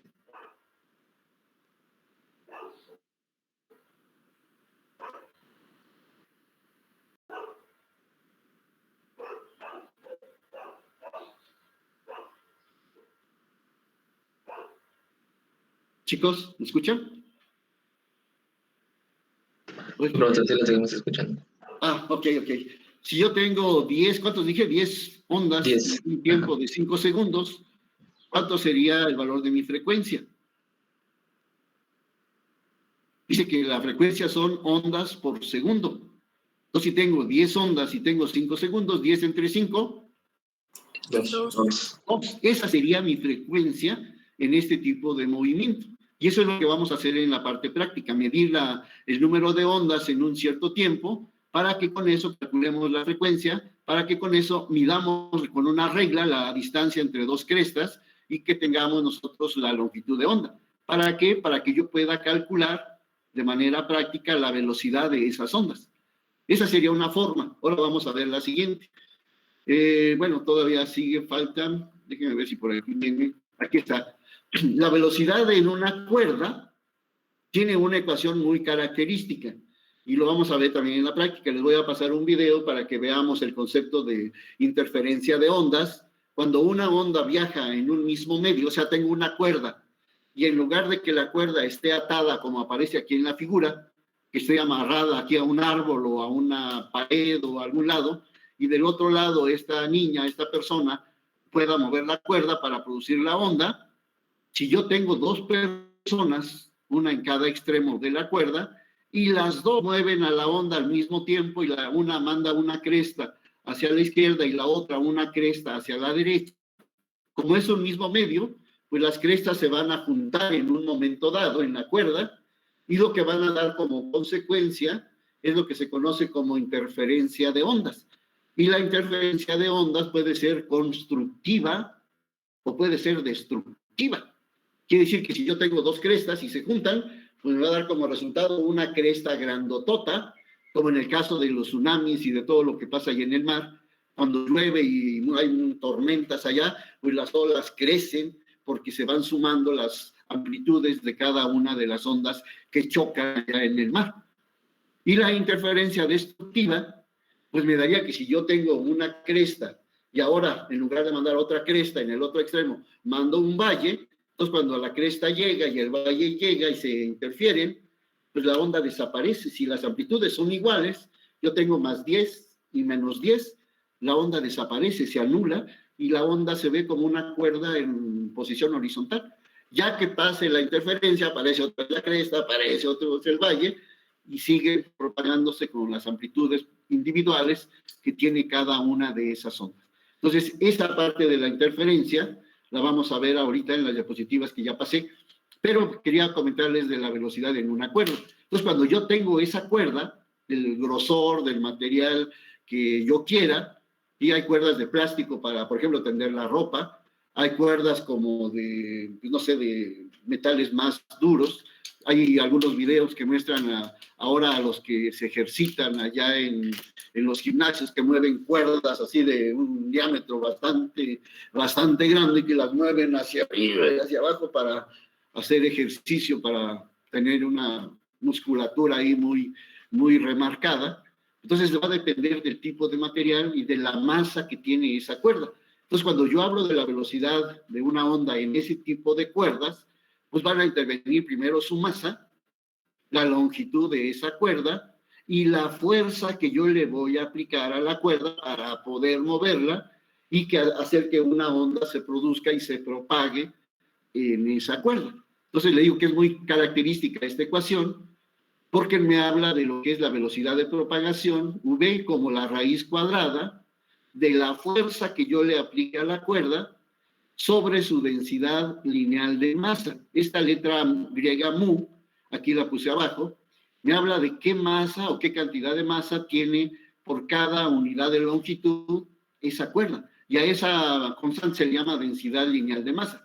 Entonces la puedo encontrar como F sobre mu, o la puedo encontrar como F y el significado que tiene mu, que es la masa entre la longitud de la cuerda. Esa es la ecuación importante que tenemos en la parte de ondas mecánicas, una para medirla con respecto a la fuerza y al material de la cuerda, o la otra que era la ecuación anterior respecto a la longitud de onda y la frecuencia de esa onda o de ese movimiento ondulatorio que tenemos nosotros en la cuerda. Entonces ahora si hablamos de la interferencia, lo que les decía, tenemos dos tipos. Y la interferencia puede ser constructiva y puede ser destructiva. Y aquí tenemos la primera, que es la interferencia constructiva, sería cuando en la misma cuerda tengo dos crestas, una que viaja a la derecha, con esas rayitas que apenas si se ve la flechita, y otra cresta que viaja hacia la izquierda. Una viaja a la derecha y otra hacia la izquierda, o sea, se van a encontrar en un momento dado y me van a dar como resultado la suma de esas dos crestas. Si una cresta tiene 10 centímetros y la otra tiene 5, pues me van a dar 15. Si las dos miden 10, me van a dar 20. Pero si una mide 20 y otra mide 1, pues me va a dar 21. Esa sería la interferencia constructiva. Ya que pase la interferencia en ese punto, pues cada onda regresa a su tamaño original y se sigue propagando en la dirección en la que está viajando desde el inicio en que se produjo la onda. La interferencia destructiva, lo que les decía. Ahora, en lugar de tener dos crestas, voy a tener una cresta y un valle, y ambas van a ir en sentidos contrarios una respecto a la otra. Cuando se encuentran, esta parte de aquí, que es donde se van a interferir, aquí me daría que no hay cresta resultante, no hay valle resultante, la cuerda queda en posición horizontal, ¿sí? Y después de que pase ese punto, pues ya aparece otra vez el valle y aparece del otro lado la cresta. Esa sería la interferencia destructiva, ¿vale? No hay onda. Claro, si la amplitud y el valle son iguales, porque si la cresta es de 10 y el valle es de 5, me va a quedar una onda chiquitita de la resta de esos dos valores. Si por el contrario la cresta es de 5 y el valle es de 10, pues me va a quedar un valle chiquitito que es de menos 5. Entonces vamos a tener que hacer ahí una suma algebraica de las amplitudes que yo tenga en esa onda. Ahora, la otra parte de la interferencia, que inclusive vamos a hacer en el laboratorio, es lo que se conoce como ondas estacionarias. Las ondas estacionarias van a producirse cuando yo tengo dos puntos fijos en esa cuerda. Es decir, yo tengo una puerta o un cuarto que tiene dos puertas y la cuerda la uno de una puerta a la otra, y luego, como si fuera una cuerda de guitarra, yo voy y le doy una perturbación a la cuerda, plum, para que la cuerda empiece a vibrar. Entonces, cuando la cuerda empieza a vibrar, aquí aparece el fenómeno de la reflexión de las ondas. Esta cresta que va en rojo, va viajando hacia la derecha, llega al valle, como ya no puede pasar porque ahí está el punto donde está unida la cuerda a un cuerpo fijo, entonces la onda se refleja y regresa en color azul, llega otra vez aquí, se refleja y va en color rojo, llega y se refleja en color azul, y eso me da una onda muy característica. Si yo la veo así en un cuerpo, no sé si les ha pasado, que a veces pues yo no sé, como que me pierdo muy seguido en estos fenómenos. Voy, por ejemplo, en el micro, allá que vamos a la escuela, me subo al microbús y vamos hacia la avenida Cuitláhuac, y de pronto nos alcanza otro micro y de pronto se ve como que están inmóviles. Ya no sé cuál se está moviendo, cuál se está acercando, porque los dos se ven como inmóviles. Ese efecto lo producen las ondas estacionarias. Si yo veo que una onda llega y regresa y entran como consecuencia en un fenómeno que se conoce como resonancia, esta resonancia la vamos a ver en el sonido, porque ahí es donde más se ve. Yo veo a la onda así como si estuviera congelada, así de esa figura, pero en una cuerda estaría fija. Y esto lo vamos a ver en el video que iba a presentarles en la parte práctica, para que me acuerden y ahí podamos ver este efecto. Entonces, cuando yo tengo esta onda, así como con un óvalo grande, un punto de unión en el centro, y otro óvalo, y otro punto, y otro óvalo, y otro punto, y otro óvalo, esa serie de óvalos se van a ir reproduciendo y me dan como consecuencia una onda estacionaria. Esa onda estacionaria tiene puntos característicos. Así como la onda tenía nodos, crestas y valles, ahora voy a tener nodos y antinodos. Entonces el antinodo es la parte más amplia, el óvalo, y el nodo es el punto donde no existe la onda, el punto de la línea horizontal. Entonces aquí tengo 1, 2, 3 nodos y tengo 2 antinodos. Esa sería la característica de una onda estacionaria. Y eso es muy peligroso a veces, sobre todo en la parte de la industria, cuando, por ejemplo, los que vayan a trabajar a una empresa y tengan que trabajar a lo mejor con maquinaria que está girando, sierras o centrífugas o, no sé, mecanismos como pues, que están girando muy rápidamente. Cuando yo, por ejemplo, tengo una bicicleta o una rueda de bicicleta y la pongo colgada en algún punto que pueda permitirle a esa rueda girar, y yo hago que la rueda gire, de pronto veo cómo se mueven los rayos, de pronto se queda como fija. Esa sería una onda estacionaria. Pero la rueda sigue girando, ya no se ve que gire, pero está girando. Ya cuando la rueda empieza a detenerse, empiezan a aparecer los rayos y todo eso, y ya se ve cómo está girando, porque ya cambió su velocidad. Pero si la velocidad permaneciera constante, la onda seguiría siendo fija. No se notaría que la rueda está girando. Eso, les digo, es muy peligroso en la parte industrial, porque allá en la escuela, aprovechando el comercial, nos pasó en alguna ocasión, y estábamos nosotros trabajando ahí con los señores de mantenimiento, poniendo protecciones allá en los salones y haciendo algunos trabajos de cierto tipo. Y lo que estaban haciendo en el almacén allá en la escuela era pues trabajar, hacer las bancas, reparar las bancas y todo eso. Y para eso entonces la escuela les compró una sierra eléctrica. Entonces una sierra es como un disco afilado, que es muy grande, y para que no vaya a pasar algo, pues tiene una cubierta de plástico, para que cuando no se use, pues esté cerrado y no se vaya a lastimar nadie. Entonces, pues estaban trabajando, pusieron la sierra, quitaron la protección, fueron por el material, por el tubo, por la lámina que iban a cortar, y se quedó la sierra encendida. En ese momento llegó una persona que venía a visitar a los de mantenimiento porque ya se había jubilado, era un trabajador que pues, estuvo en la escuela ya más de 30 años y regresó a saludar, y de pronto pues notó la sierra y dicen, ay, mire, ya tiene una sierra, llegó y la tocó y casi le voló la mano, o sea, le cortó toda la palma. Por milagro no se la cortó completamente, pero eso por las ondas estacionarias. No se veía que la sierra estuviera girando. Y aparte, como estaba nueva, pues el zumbido, el movimiento, casi no producía ruido. Entonces, pues no se notaba que estuviera esa parte encendida. Y como tenía fuera la protección, pues se le hizo fácil tocarla. Entonces, pues sí, se salvó de milagro, él no perdió la mano, lo llevaron al hospital, perdió mucha sangre, lógicamente, por el tiempo que tardó en llegar al hospital, pero pues aparentemente no pasó a mayores. Después regresó, ya estaba bien su mano, no sé, la cosieron, no sé qué le hicieron, pero quedó bien. El señor ya estaba grande, era un señor ya más de 60 años, yo creo, más de 65, pero afortunadamente pues pudo seguir pues ya de descanso sin ningún problema. Ok, entonces ahí terminamos nosotros con esos efectos, lo que podríamos nosotros asociar o relacionar con las ondas mecánicas. Entonces ya vimos las ondas mecánicas, se propagan en un medio, tienen crestas, valles, compresiones, rarefacciones y todo lo que pueda haber.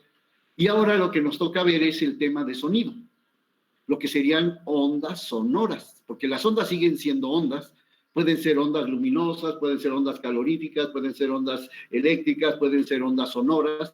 Entonces, cada una de las ondas va a tener cierta característica. Y en el caso de las ondas sonoras, pues van a ser ondas que tienen un rango de frecuencias.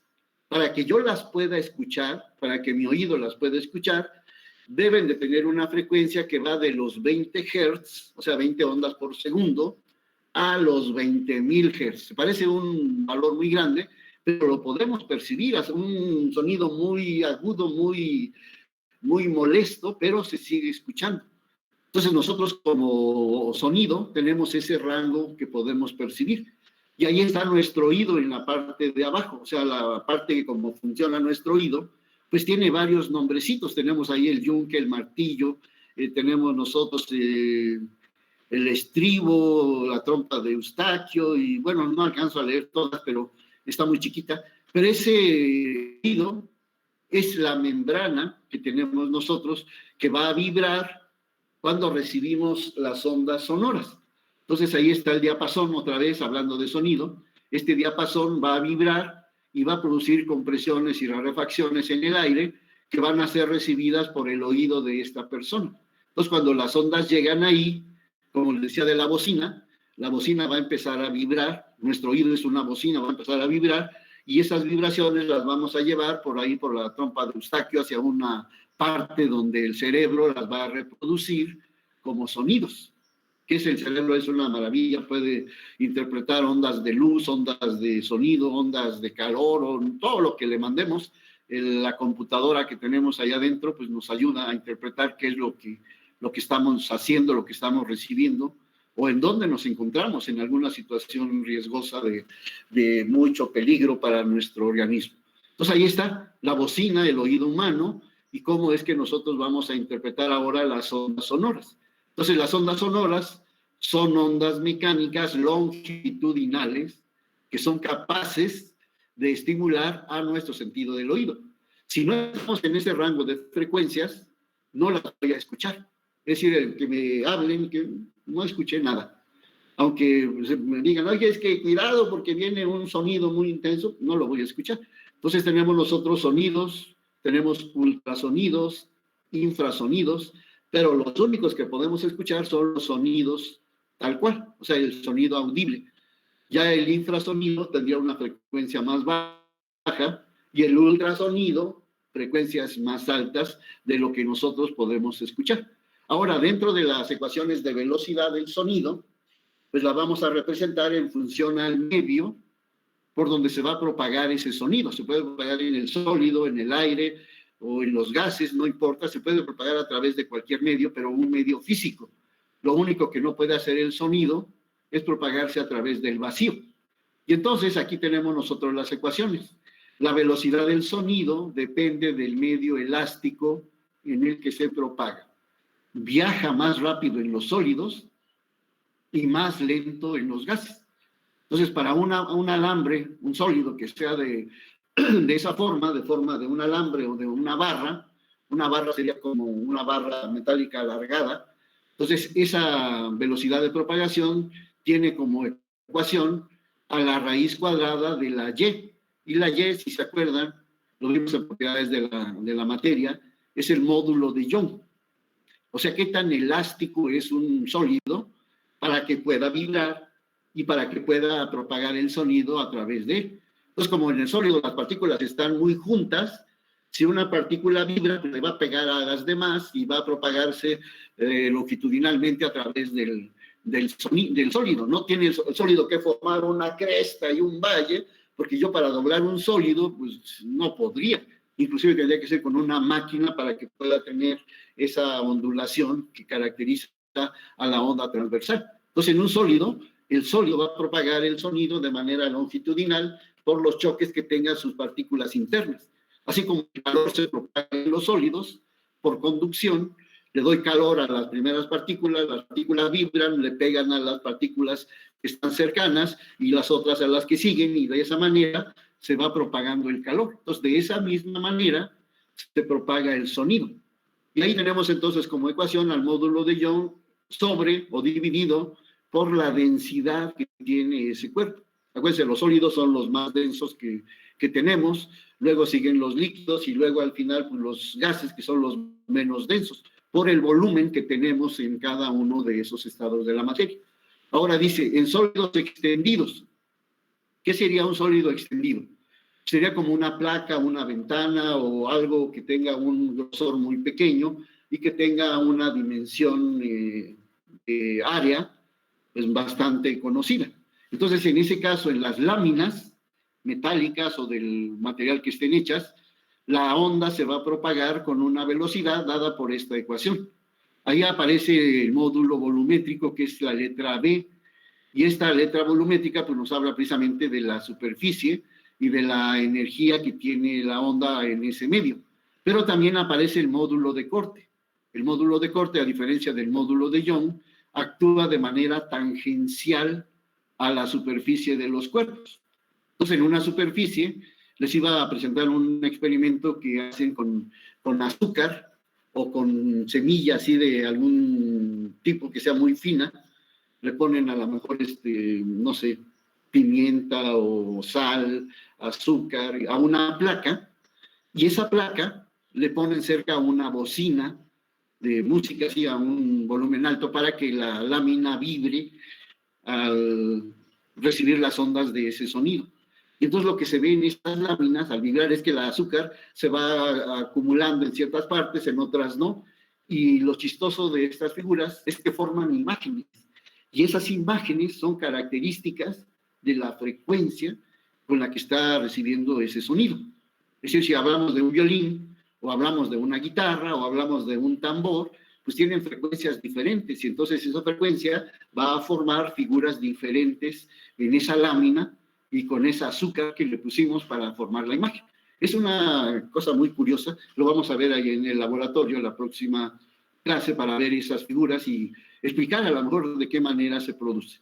Ahora, ya tenemos la ecuación para una barra, para un sólido extendido, y aquí falta nada más decir que también se divide todo este numerador entre la densidad de ese sólido. Ahora, en un fluido, que de manera general puede ser un líquido o un gas, pues ahí la ecuación, como en el caso de las barras, pues me habla del módulo elástico, que en este caso, para el fluido, es el módulo volumétrico. Y en el caso de la densidad, pues sigue siendo la misma densidad que la del sólido, nada más ahí, dependiendo del material, pues voy a tener una densidad diferente. Acuérdense, el sólido es más denso, el líquido es menos y el gas es mucho menos denso que el sólido. Y en un gas, por ejemplo, para los gases ideales, que hablamos generalmente en algún momento, sobre todo en química, me imagino, ahí tenemos que la velocidad de propagación, pues depende de esta ecuación, la general de los gases, y nos habla de la constante adiabática por la presión entre la densidad de ese gas. O si no, si me voy a la ecuación general de los gases, ahí habla de la constante adiabática, la R, que es la constante universal de los gases, la temperatura absoluta en kelvins de ese gas, y su masa molecular, que está en el denominador. Entonces, tenemos que hablar de las moles y de los gramos por mol para sacar esa masa y poderla expresar en kilogramos, y de esa manera, pues, obtener la velocidad de propagación de las ondas en ese medio. Y aquí están abajo las constantes. La constante adiabática, generalmente, en muchos de los casos, es de 1.4. Acuérdense, hablamos de los gases monoatómicos y los gases diatómicos. Ahí tendríamos 1.67 o 1.4. La constante universal de los gases, que por ahí también es una constante que ya conocemos, y la masa molecular dependiendo del gas, si es un gas hidrógeno o un gas X oxígeno, Podemos tener una masa molecular dependiendo del gas. El módulo de Young, el módulo de corte y el módulo volumétrico. Todos ellos se miden en pascales o en newtons sobre metro cuadrado. Esa sería entonces la forma en que podemos determinar la velocidad del sonido en cualquiera de esos métodos. Y el efecto que les comentaba en el sonido, ese es lo creo más atractivo, lo más padre de este tema, es la resonancia. La resonancia es la capacidad que tiene un cuerpo de hacer vibrar a otro cuerpo cercano a él, con la misma frecuencia con la que está vibrando el primero. Es decir, aquí en la figura pongo un diapasón metálico que va a vibrar con una frecuencia X de 100 Hz, por ejemplo, y esto puede ser una frecuencia igual a la del otro diapasón. Entonces, si esta frecuencia de 100 logra o entra en resonancia con este otro diapasón, el otro diapasón también va a vibrar sin que yo le pegue, sin que yo le haga que vibre. Por la misma cercanía de este empieza a vibrar.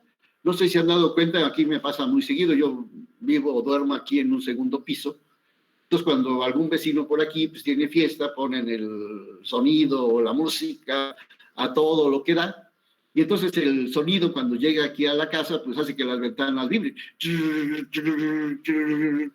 porque la vibración del sonido entra en resonancia con el vidrio. Y entonces es un sonido que aparte pues no deja dormir, porque pues, es doble efecto, aparte de la música, el sonido de las ventanas, y ese sería el efecto de la resonancia. En el caso del laboratorio, pues tenemos diapasones, que es la parte metálica, montados en cajas de madera huecas, como la guitarra.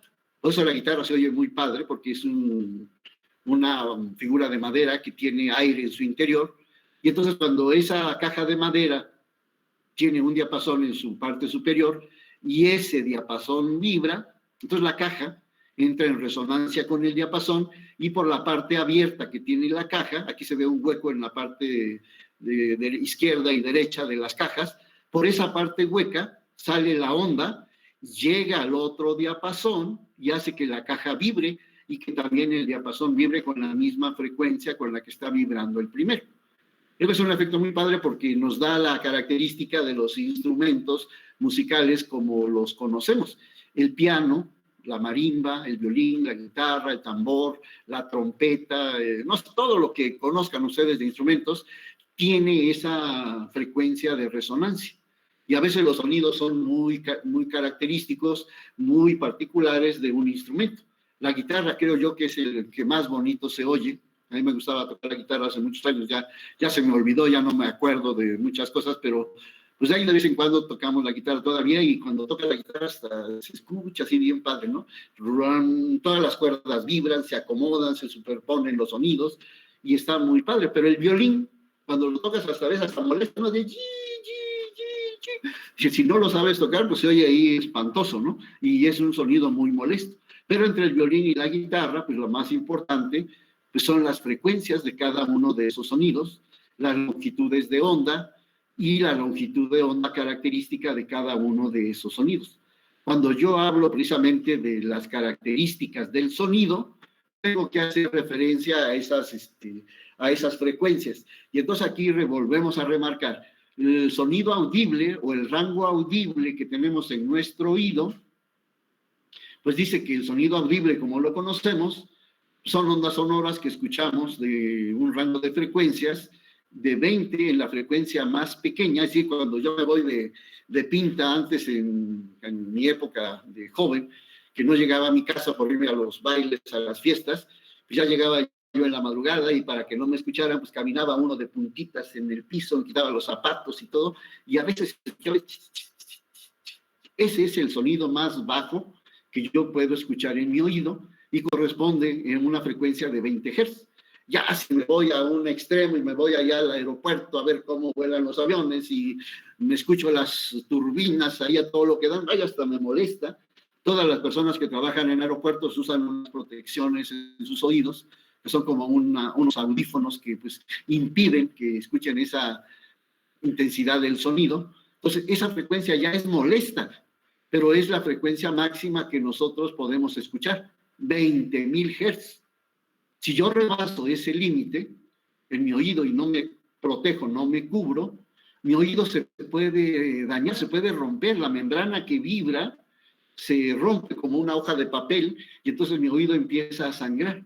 Entonces en ese momento puedo perder el oído porque ya la membrana ya no va a vibrar de manera natural. Una bocina, que a lo mejor muchos lo han experimentado, cuando se rompe, ya cuando toca la música se oye así como ya hace un sonido que ya no es el sonido que escuchábamos. Y eso puede pasar con nuestro oído. Entonces tenemos que protegerlo, tenemos que cuidarnos y evitar esas frecuencias altas. A esta parte baja se le llama umbral de audición, a los 20 Hz, y al otro, a los 20.000 Hz, se le conoce como umbral de dolor.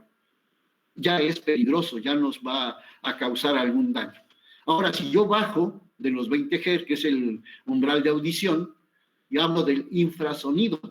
Dice el infrasonido son ondas sonoras que no percibimos y cuyas frecuencias van por debajo del rango audible, que serían los 20 Hz, o sea, 19, 18, 10 Hz, los escucho.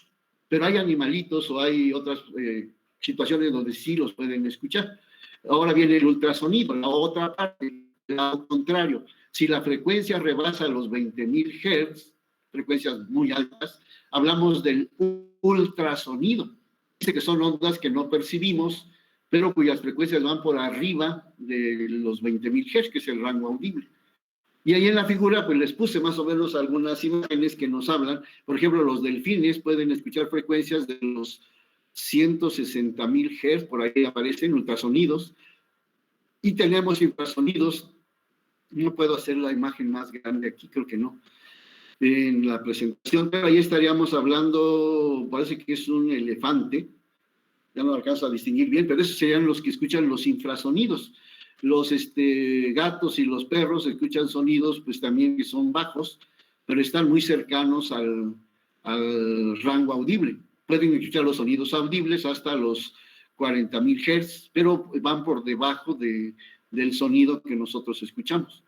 Entonces aquí tenemos a los murciélagos también, que tienen otra característica de escuchar ultrasonidos. Cuando pues se comunican, producen chillidos muy agudos que a veces no percibimos nosotros y mediante ese sonido se comunican. Aquí en la figura pues tenemos como que las frecuencias más comunes que podemos nosotros encontrar en nuestro entorno. Cuando estamos nosotros hablando, como dicen por ahí, cuchicheando o chismeando para que no nos escuchen, pues tenemos frecuencias bajas. Cuando estamos a lo mejor en clase, cuando estamos a lo mejor en un concierto, cuando vamos escuchando el ruido de un vehículo, pues tenemos frecuencias más altas. En el caso de un avión, dice que inclusive llegamos a los 130, ha de ser miles de hertz, no lo alcanzo a leer bien, pero serían frecuencias muy altas. Entonces ahí tenemos ya como que aplicaciones relacionadas con las frecuencias sonoras que nosotros podemos escuchar y que podemos percibir de lo que nos rodea en nuestro entorno. Y ahora de esas frecuencias y de esos sonidos que nosotros vamos a encontrar, hablamos de un tema que es características del sonido. Las características del sonido pueden ser clasificadas en dos grupos.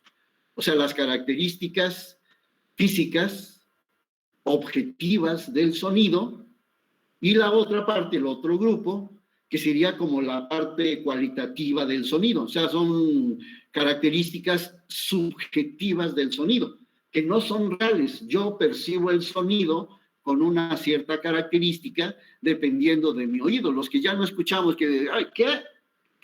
Repítemelo porque no te escucho, pues a lo mejor ya no percibimos esas diferencias, pero los que no, los que se dedican principalmente a la música, tienen un oído ya muy fino, muy educado y pueden percibir cuando alguien se sale de la frecuencia de la partitura o del tono en el que debe de tocar una melodía.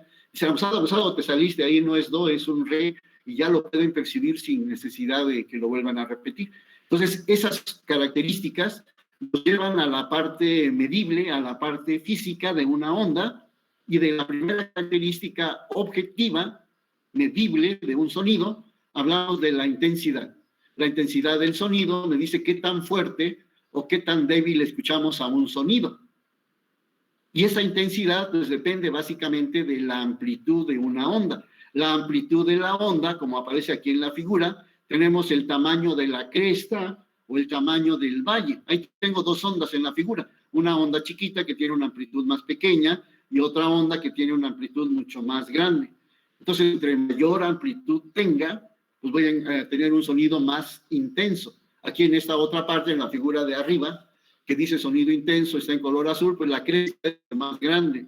Pero cuando la cresta es mucho más chiquita, pues el sonido es débil. Entonces tengo sonido intenso, sonido débil. O en la otra figura, inclusive veo que tengo una onda mucho más grandota, que es una mayor intensidad, o una onda más chiquita, que es un sonido mucho más bajo, intensidad baja. Esa sería entonces la característica objetiva. La característica objetiva del sonido estaría relacionada con la amplitud de la onda. Es decir, lo que yo puedo medir en una onda del sonido. Y la otra característica del sonido, o la otra forma más bien de medir la intensidad del sonido, nos va a dar una ecuación, o más bien dos ecuaciones. Una va a estar en función de esta ecuación que me dice que la I como intensidad del sonido se va a calcular con la potencia del sonido. No sé si se han dado cuenta cuando nos venden un equipo de sonido. Antes era muy común ir a la tienda. Oiga, me vende un equipo de sonido así, pero que tenga mucha potencia. Y sí, me daban un sonido de 5,000 watts o de 500 watts o de lo que yo quisiera. Entonces, la intensidad del sonido depende de la potencia con que se va a producir ese sonido y del área donde yo voy a recibir ese sonido. Si yo estoy en, no sé, en el espacio, en un paracaídas, pues ese paracaídas va a tener una cierta área. Si estoy cerca o si estoy lejos, va a tener un área mucho mayor, dependiendo de dónde me encuentre respecto a la posición de donde sale el sonido. Entonces, esa área, en este caso, como es una parte esférica, el área de una esfera, como dice ahí, la calculamos con esta ecuación, 4pi por radio al cubo. Si habláramos del volumen de una esfera, pues ahí sería otra ecuación completamente diferente, 4/3 de pi por radio al cubo. Pero en el caso del área, para una esfera, pues vamos a utilizar esta ecuación, 4pi por r cuadrado. Entonces, esta área y esta potencia me van a permitir a mí determinar el valor de la intensidad en watts sobre metro cuadrado.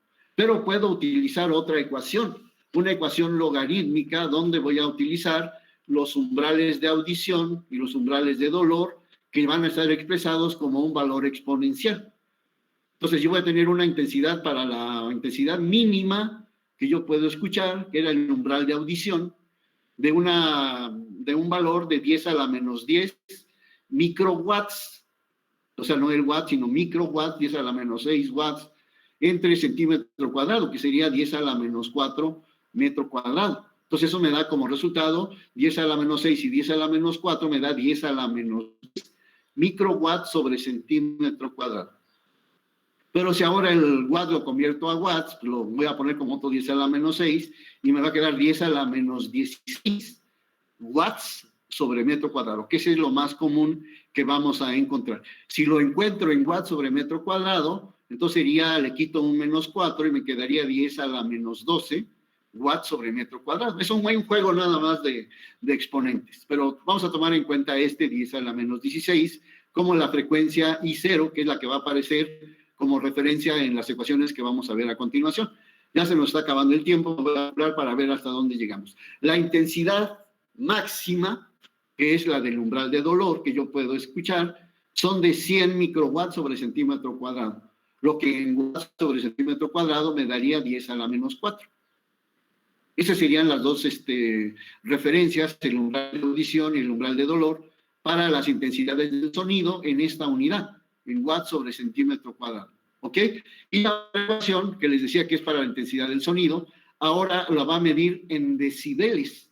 El decibel es una unidad que pues tenía como unidad original el bel, pero como era una unidad muy grande, entonces le puso decibel y entonces aquí se convirtió en una escala logarítmica.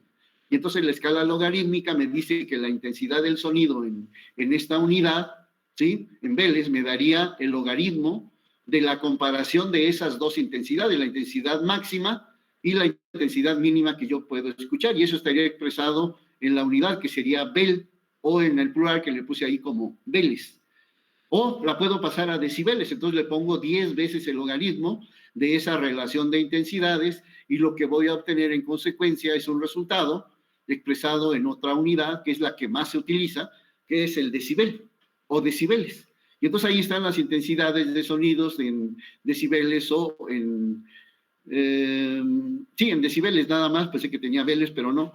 Ahí tendría un susurro, una intensidad 0, pues sería cuando no escucho nada. O sea, mi umbral de audición aquí ya no sería 20 Hz, aquí serían 0 decibeles en esta escala. Y el susurro, cuando estamos ahí escondiéndonos de alguien o llegando en la madrugada, ese susurro, esa frecuencia pequeña que puedo escuchar, correspondería a 30 decibeles. Si me voy aquí a un concierto de rock, me da 110 decibeles. Y la intensidad máxima que puedo escuchar en esta escala de decibeles sería de 120 decibeles. Entonces voy de 0 en la intensidad mínima y de 120 en la intensidad máxima. En hertz era 20 hertz, 20.000 hertz. En decibeles es 0 y 120 como intensidad máxima. ¿Ok? Y el tono, ya para terminar, me quedan aproximadamente 2-3 minutos, el tono de un sonido, o sea, una guitarra, un tambor o lo que yo le pueda producir ahorita de sonido, va a tener un tono, que es la característica del sonido. La característica objetiva, lo que yo puedo medir, en este caso, para el tono, es la frecuencia. Y si yo tengo una frecuencia alta de 1000 Hz o de 100.000 Hz, lo que voy a producir es un tono, sí, que es tono agudo. Si la frecuencia es baja, o sea, que sea no de 100.000 Hz, que sea de 10 Hz, 20 Hz, ahora lo que voy a producir en el sonido es un tono que va a ser un tono grave. Un tono agudo sería, por ejemplo, que una de sus compañeras se espantara, no sé, con algo y que gritara, un sonido muy delgado, muy agudo, y si alguien de los hombres que somos más así, más roncos de la voz, se espantara, pues gritaría, ¡ah! O sea, ¡ah! O ¡ii! Nos darían los tonos del sonido y la diferencia con respecto a la frecuencia. La frecuencia alta en las mujeres nos da tonos agudos. La frecuencia baja en los hombres pues nos da tonos graves, y por eso algunos de los cantantes tienen ya una clasificación en su voz. Hay tenores, hay barítonos, hay sopranos, contraltos y no sé qué tanto, dependiendo del tono que tenga su voz. Esa es la característica del sonido. Y la última, el timbre del sonido, pues nos habla de las vibraciones que puede producir un instrumento para producir un conjunto de ondas que se conoce como ondas secundarias. Yo puedo diferenciar el sonido de un diapasón, del sonido de una flauta, de una voz de alguien que está cantando, o de un violín, por el número de armónicos que genera. Fíjense, el armónico me da como frecuencia resultante una onda abajo, arriba, según la interferencia, constructiva o destructiva, y esa característica me permite a mí, como característica subjetiva del sonido, identificar la fuente que está produciendo el sonido. Entonces, el timbre va a ser el número de ondas que produce una vibración, y ese número de ondas me va a dar como consecuencia el timbre. El timbre de una guitarra es diferente al timbre de un violín, al de una trompeta, al de un tambor. Todos los sonidos van a ser característicos del instrumento que las produce. ¿Ok? Y ya dejamos para después el efecto Doppler para hacer algunos ejercicios. Y las aplicaciones, pues ahí las puse al final. Ya subí las diapositivas a la plataforma, allá a Classroom, para que ahí las puedan ver. Tenemos los estetoscopios, el ultrasonido para eliminar las piedras de riñón, o los ultrasonidos para las embarazadas, las cataratas también tratadas con ultrasonidos, el descubrimiento de petróleo con ultrasonido, o el submarino que se comunica a través de ultrasonidos con barcos, con otros submarinos para que no los descubran.